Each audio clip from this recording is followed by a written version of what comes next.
بسم اللہ الرحمن الرحیم قال المصنف رحمہ اللہ ونفعنا بعلومہ باب خیار الشرط خیار الشرط جائز فی البیع للبائع والمشتری ولہما الخیار ثلاثة ایام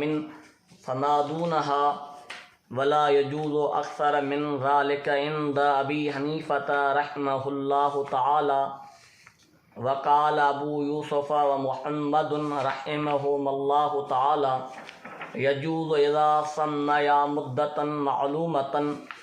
وخیار البائع یمنع خروج المبیع من ملکه فإن قبضه المشتری فهلك بيده في مدة الخيار ضمنه بالقيمة وخيار المشتري لا يمنع خروج المبيع من ملك البائع إلا أن المشتري لا يملكه عند أبي حنيفة رحمه الله تعالى وقال أبو يوسف ومحمد وقال أبو يوسف ومحمد رحمهم الله تعالى يملكه فإن هلك بيده هلك بالثمن وكذلك إن دخله عيب ومن شرط له الخيار فله أن يفسخ في مدة الخيار وله أن يجيزه فإن أجاز بغير حضرة صاحبه جاز وإن فسخ لم يجوز إلا أن يكون الآخر حاضرا فإذا مات من له الخيار بطل خياره ولم ينتقل إلى ورثته ومن باع عبدا على أنه خباز أو كاتب فوجده بخلاف ذلك فالمشتري بالخيار إن شاء أخذه بجميع الثمن وإن شاء تركه. بسم اللہ الرحمن الرحیم الحمد للہ رب العالمین وأصلي وأسلم على رسوله الأمين وعلى آله وأصحابه أجمعين اما بعد. امام آئے خیار شرط جو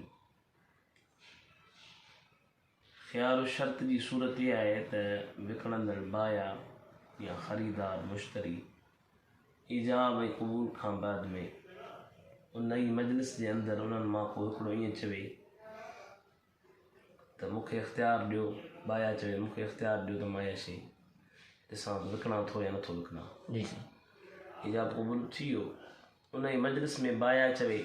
تو مکھے اختیار ڈیو تو ماں 3 ڈینہن تے ڈساں تو یا شی ماں وکنا تھو یا نتھو وکنا یا مشتری چوے تو مکھے اختیار ڈیو تو مایا شی خرید کیاں تھو یا نتھو خرید کیاں تو شریعت میں یہ کرن شاید جائز ہے ان کے چیبو ہے خیار الشرط یعنی اہڑو اختیار جو شرط جی کرے چھو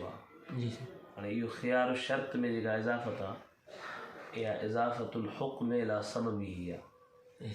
حکم کڑوا خیار سبب کڑوا شرط شرط جے کرے خیار آئے وقت انہیں چھا چبا اضافت الحکم الى سبب ہی انہیں جی صورت ہم تمام واضح کرے بدائی.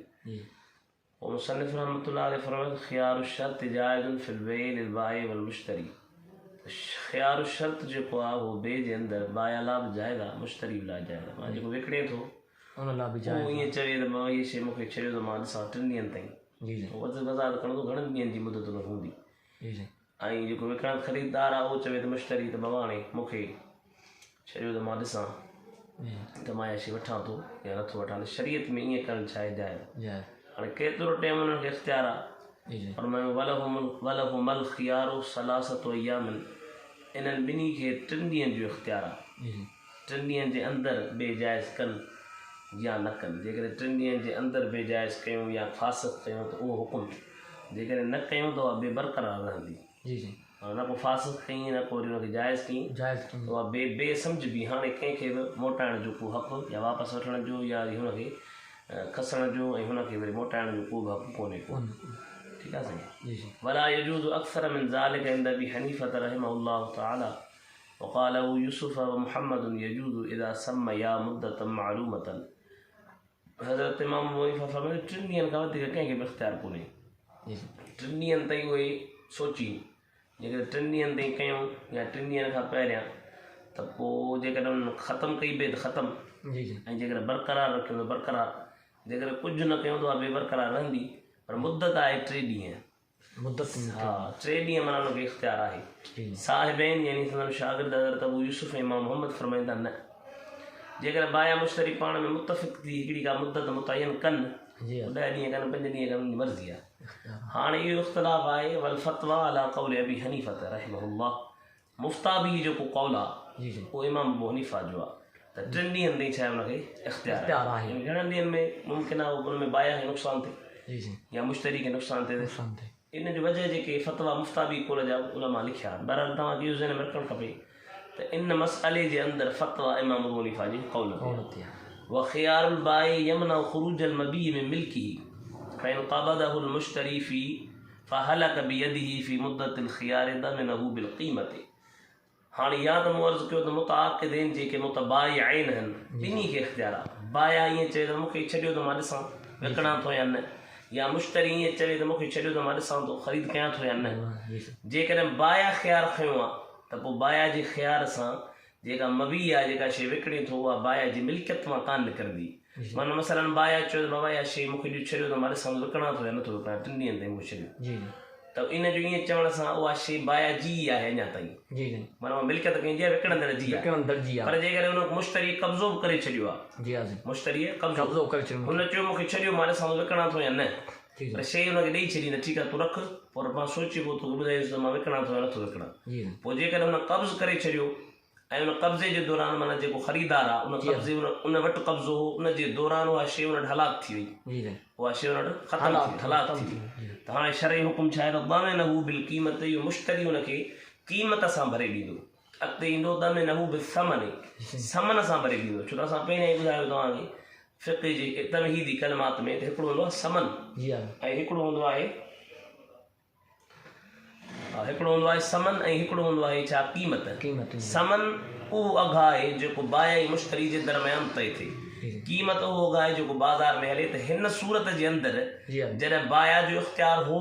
ऐं त उहा मिल्कियत बाया जी रही जेकॾहिं मुश्तरी हुन ते कब्ज़ो कयो ख़रीदार हुनखे पाण वटि वरितो जी ऐं ख़रीदार वटि उहा शइ कंहिं सबब जे करे हलाक थी वई जी त पोइ उनखे ख़रीदार भरे ॾींदो पर पैसा कहिड़ा ॾींदो क़ीमत वारा माना उन शइ जी जेका बाज़ार में क़ीमत हले पई उहा ॾींदो वख़ियार मुश्तरी ला यमना ख़ुरूज अलमबी मिन मिल्क अलबाय पर जेकर मुश्तरी जो इख़्तियार आहे जी माना मुश्तरी जो मूंखे अबा छॾियो त मां ॾिसां वठां थो या न जी त पोइ हाणे उहा जेका मबी आहे शइ उहा मुश्तरी जी मिल्कियत में आई या न बाया जी मिल्कियत मां निकिती या न जीअं हाणे बाया जी मिल्कियत मां निकिरी वई को बि माने कोन्हे पर हा मुश्तरी बि चङी तरह हुनजो मालिक कोन्हे जी जी उनजी सूरत वधीक फ़िकी किताब में लिखियल आहे त इमाम अबू हनीफ़ा फरमाईंदो मुश्तरी हुनजो मालिक कोन थियो बाया जी मिल्कियत मां निकिरी वई पर माना पूरी मिल्कियत उहा मुश्तरी जी कान बनी आहे जी जी छो त हिकिड़ी सूरत अहिड़ी आहे जंहिंमें मसलन कंहिं मुश्तरी हिकिड़ो बानो ख़रीद कयो जेको हुनजो भाउ आहे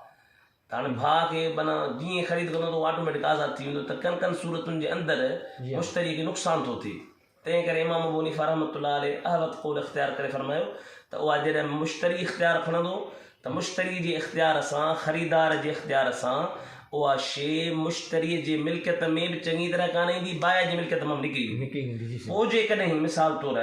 उहा शइ मुश्तरीअ वटि हुई ऐं हलाक थी वई त पोइ हलाक थींदी समन सां ॿियनि लफ़्ज़नि में त पोइ मुश्तरी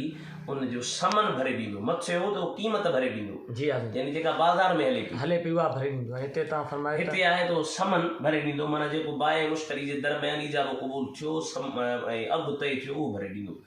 वक़दालिक इन दख़लहु ऐबुन अहिड़ी तरह जेकॾहिं हुन ते ऐब दाख़िल थियो अहिड़ी तरह माना सूरत मसला साॻी आहे त जेकॾहिं मुश्तरीअ जो इख़्तियार आहे मुश्तरीअ चयो ख़रीदार चयो बाबा मूंखे छॾियो त मां ॾिसां वठां थो या न पोइ उन दौरान छा थियो उहा शइ मुश्तरी वटि हुई ख़रीदार वटि हुई ऐं उहा मिल्कियत बाया जी मां निकिरी वई हाणे छा थियो जो उहा शइ में ऐब अची वियो त उहा शइ नुक़सानु थियो हुनखे जेको नुक़सानु थियो त उहो नुक़सानु केरु भरे ॾींदो मुश्तरी भरे ॾींदो ठीकु आहे साईं जी हा मुश्तरी भरे ॾींदो हा वमन शरत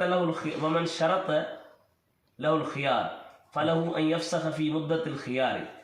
वलहु अन युजीज़हु फ़इन अजाज़हु बग़ैर हज़रत साहिबी इजाज़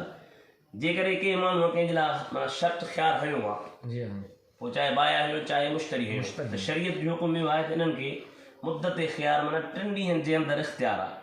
वणे त उन ॿिए खे ख़तमु कनि, वणे त उन ॿिए खे बरक़रार रखनि। बरक़रार रखनि। पोइ जेकॾहिं उनखे बरक़रार रखी बग़ैर मौजूदगीअ साथी हुनजे, मसलन बाया जो इख़्तियार हो ऐं मुश्तरी कोन, बाया जो ठीकु आहे मूं विकिणी छॾी, पहिरियां पियो चवे त न ॾिसां थो विकिणां थो या न, पोइ चई मूं विकिणी छॾी, ऐं जंहिंखे विकिणी ॾिनई उहो मौजूदु कोन हो त पोइ शरीअत जो हुकुम त जाइज़ आहे। पर जेकर फासिक़ कई, मिसाल तौरु छा कई, फासिक़ मतिलबु मुश्तरी शइ ख़रीद कई पर सोची न यार मां ॾिसां वठां थो या कोन थो वठां, पोइ वरी छा थियो जो उन चयो ठीकु आहे मां वठां थो, त पोइ भली जेकर मालिक मौजूदु न आहे त बि थी वई। पर जेकर चई न कोन थो वठां त उन लाइ शर्त इहो आहे त जंहिंखां वरिती अथसि उहो मौजूदु हुजे त पोइ जाइज़ आहे, जेकर न आहे त पोइ जाइज़ कोन्हे। फ़ाइदा मां त मल्लहुल ख़ियारु बतल ख़ियारु, जेकॾहिं उहो माण्हू मरी वियो जंहिंखे ख़ियारु हो, मसलन बाया मरी वियो, बाया जो ठीकु आहे ॾिसां थो मां विकिणां थो या कोन थो विकिणां, या मुश्तरी मरी वियो, मुश्तरी चयो त ठीकु आहे ॾिसां थो मां वठां थो या कोन थो वठां, पोइ 3 ॾींहंनि जे मुदत में ॿिए तरह ॿिए ॾींहुं मरी वियो, हाणे मरी त वियो त हाणे शरीयत में छा हुकुम आहे त उनजो पुटु या जेके उनजा वारिस आहिनि शरई मिल्कियत जा, छा उहे उन ख़्यार खे उन्हनि ॾे मुंतक़िल थींदो या न, छा उन्हनि खे बि इख़्तियार आहे या न, त मुसन्निफ़ फरमायो त न जॾहिं हमरा मरी वियो जंहिंखे इख़्तियार हो त उहो इख़्तियार सॼो ख़तमु थी वियो, हाणे जहिड़ी शइ आहे तव्हां उनखे वापसि करे छॾियो। सूरत मसला मन बा आबदन, मिसाल तौरु हिकिड़े माण्हू हिकिड़े बानू विकिणियो, हुनखे चई बाबा इहो जेको बानू आहे न इहो मानी पचाईंदो आहे, या इहो बानू आहे त अखर भला अथसि ॾाढो सुठो लिखे थो, पोइ मुश्तरी जो वठी वियो हुनखे मानी पचाइण अचे, या हीअ सम्झी वठी वियो त लिखंदड़ क़ाबिल आहे, पर उते जो वठी वियो त ॾिठी हिनखे लिखणी कोन थो अचे, त हाणे मुश्तरी खे इख़्तियार आहे, छो त उहा शइ हुनजी मुवाफ़िक़ न रही, हाणे हुनखे छा जो इख़्तियार आहे त उहा जेकॾहिं चाहे त उनखे समूरे समन सां वठे, यानी जेको बाए मुश्तरी दरमियान क़ीमत तय थी हुई उनजे एवज़ में वठे, ऐं जेकॾहिं घुरे त छॾे ॾे, पोइ पे न करे। अॼोके सबक़ में इहो बसि थियो।